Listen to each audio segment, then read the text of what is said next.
బంగ్లాదేశ్లో ఘోర ప్రమాదం సంభవించింది. బంగ్లాదేశ్ రాజధాని అయిన ఢాకాలో సోమవారం మధ్యాహ్నం ఓ సైనిక విమానం కుప్పకూలింది.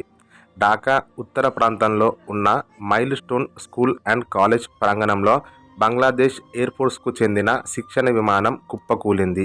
ఈ ఘటనలో కనీసం 19 మంది మృతి చెందగా 100 మందికి పైగా గాయపడ్డారు. వీరిలో పలువురు తీవ్రంగా గాయపడ్డారు. చనిపోయిన వారిలో 19 మందికి పైగా విద్యార్థులే ఉన్నట్లు అధికారులు తెలిపారు.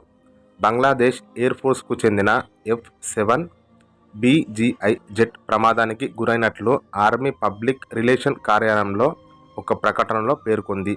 ప్రమాదం జరిగిన సమయంలో ఆ స్కూల్ ప్రాంగణంలో విద్యార్థులే పెద్ద సంఖ్యలో ఉన్నట్లు తెలుస్తుంది. ఇప్పటి వరకు అందిన సమాచారం ప్రకారం 100 మందికి పైగా విద్యార్థులు తీవ్రంగా గాయపడినట్లు సమాచారం.